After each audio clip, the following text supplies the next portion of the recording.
Aion 2 had his gameplay reveal, and in this video I'm going to be covering everything you need to know about the reveal, showing you guys the combat, the gameplay, the character customization, the shop, everything you need to know about the release going forward. So let's just jump into it. The first thing we're going to take a look at is the gameplay in general, how the game looks when you're inside the game, how it feels. And right now what we know and what we've seen in the gameplay is that it's going to have 12 skills, so you'll be able to use 12 different skills, and in my opinion 10 to 12 skills is like the perfect amount of skills that you need in an MMORPG. And then you will be able to choose between several different skills later on. The total skills that each class has right now is 40, but you can use the 12 skills from those 40 to make your own build, whichever or however you want to. And it's going to be reactive skills, and it's going to be dodge abilities and stuff, so it's going to be like a little more additional, but 12 skills is like the baseline. The game so far looks really good. The characters look amazing. The customization we're going to come back to later, but overall the world looks really good, and the way you can fly around the world and traverse around the world from what they've shown so far looks really nice. It's not only gliding, because many games have like wings and stuff where you can glide, but in this you can actually fly from wherever you are. But the flight does have restrictions when it comes to PvP and stuff, but right now overall the fluidity of what they've shown so far and the gameplay looks good. Now they did show dungeons, so we got to talk about the combat in general. And the general combat so far is, I expected a full action combat game, but for what we've seen in these dungeons, it seems more like a tap target style combat with action combat optional, like Throne of Liberty. Like you can't switch to an action combat camera, but it seems like it's not going to be like full aiming and stuff like you're expecting in action combat. It's more going to be tap target. And I'm going to be honest, I am impressed with the visuals and stuff, but overall not too impressed with the combat. And I think that is because they also are making a mobile version, a console version, so they can't make it too complicated. But the combat overall was like, oh my god, this looks absolutely amazing. The skill overall looks okay, a little too flashy for my taste. Hopefully you can turn it a little bit down so you know what's going on. All the camera shake and stuff, they got to turn that stuff off. But overall not too pleased with the combat, but it works. It is better than most of the MMOs that we've seen, but just not up there with all of it.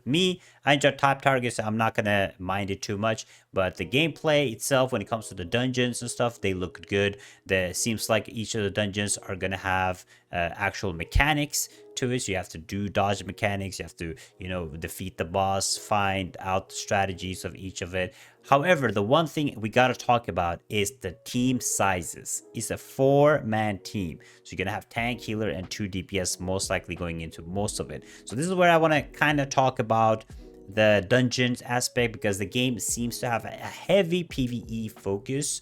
And there's going to be insane amount of dungeons, like 100, 200 plus dungeons. There's going to be solo dungeons. There's going to be co-op dungeons. There's going to be like awaken mode. I'm going to make the whole list right now, but let's just talk about the party size for the normal dungeons. There's going to be 4-player parties for the dungeons, and I don't like it because at the end of the day, more players are going to play DPS classes, and less people are going to play healers or support classes, right? So usually what you want to do is you want to have like either a 5-player party or 6-player party. I think 4-player party is kind of outdated, but that's what they're going with for the normal dungeons. So the dungeons will have like easy and hard modes, and then you're going to have awaken modes, which is going to be like time attack boss fights, and the faster you clear, the better rewards you get, which kind of probably going to end up being a little bit pay to win, because if you're good at killing bosses and faster, you have high DPS, you get better rewards. I don't like that. But there's going to be awaken mode type of dungeons. There's other type of dungeons where you climb ranks, and then based on time, kills,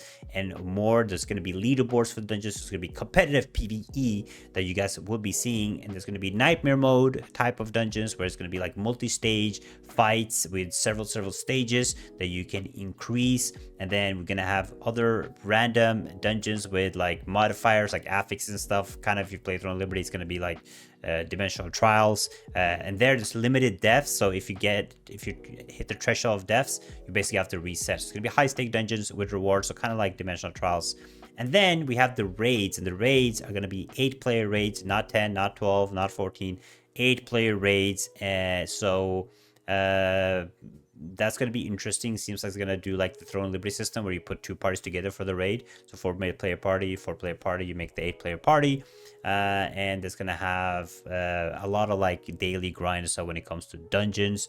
And then they're going to have like faction bosses and stuff like PvE, PvP style fights where it's going to be like gates, I think, or portals that arrive or open throughout the world, and then you're going to fight the boss, but you can get ambushed by a different faction. So that's like the main PvE content, and from the PvE content is there, that's where you're gonna get most of your gear. Most of the gear that you obtain and stuff you will get in these dungeons, and the dungeons will have a roll system. So when you defeat a boss, you will roll for the gear that you want if you want it, or you will just not roll at all, and then you will get the gear piece. And the gear pieces, depending on if you have epic, legendary, whatever gear it is, you will enhance it. So you will have enhancement system, +1, +2 system, which you've seen for many MMOs, and it's going to be like substats that you want to roll for and hopefully get the best for your gear with a type of socketing gems. So it's going to be like a gem system, I think, to add into the gear, because we have gem slots in the gear that they showed. So that's going to be like the main PvE stuff. So most of the PvE,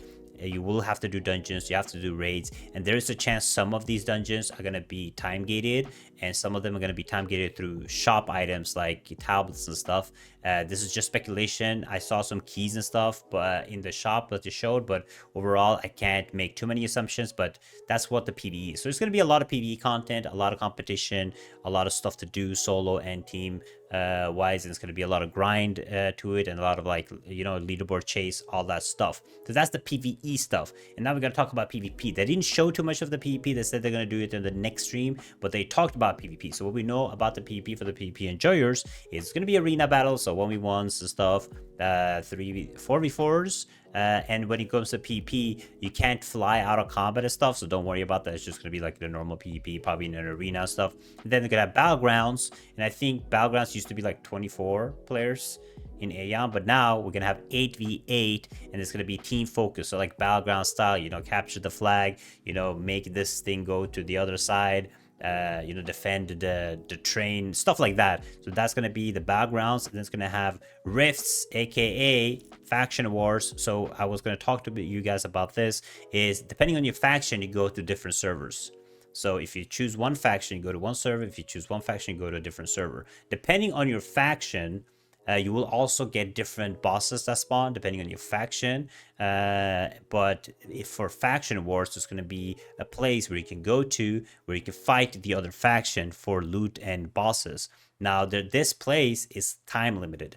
So basically that means is just like if you play Throne of Liberty, Nebula Island, you can have a time limit to how long you can be there, how long you can fight them for boss stuff. So it's going to be a lot of like fighting against different factions. So you want to make sure if you choose a server, you pick a server where your friends are going, same faction. Don't mess that up. It's going to be problems. So it's going to be the main like big large scale stuff is going to be faction, and then it's going to have like abyss stuff, which is going to be like, I think, guild versus guild, like place that you can go and do PvP. So that's going to be the PvP content inside of the game. So a lot of PvP content, a lot of PvE content. I'm not a fan of the whole faction system, I'm going to be honest. And there's a talk about when it comes to PvP, there's going to be more action combat-y. I don't know how they're going to do that. We're going to see in the next gameplay, but right now it's going to be mainly tap target from what we've seen. And like they're going to have like a Holy Trinity type of style of gameplay, so PvE tanks, healers, and DPSs. Now, when it comes to character customization, in my opinion, it is one of the best character customization I've actually seen. The characters look really good, really detailed, really polished. A lot of character customization you can do to the characters, like all the kind of sliders you guys can think of. I know what you guys are thinking. All the gooning that you guys want to do, you can do. And you could also import and like sell your customization to players, which is kind of interesting thing. But a lot of customization basically, and they spent like 10-20 minutes, half the stream, on the customization just to show it out. So we gotta talk about the customization. But overall, the characters, you can customize them just how you want. You can make it really detailed, but it all depends on how they look in game. Now, they doesn't look as good as they did in the customization screen, but they still look pretty decent inside of the game, which is a good thing, because we've seen many games where you customize your character, it looks really nice, and then in the game that looks like nothing like you designed. Now we're going to talk about the platforms. They're saying that PC and console are going to be the main, and mobile, you will be able to play on mobile However, you can't do everything on mobile. And I don't know exactly how that's gonna work, because from what I've seen, the game looks good, don't get me wrong, but from the UI and how it looks, definitely looks mobile friendly.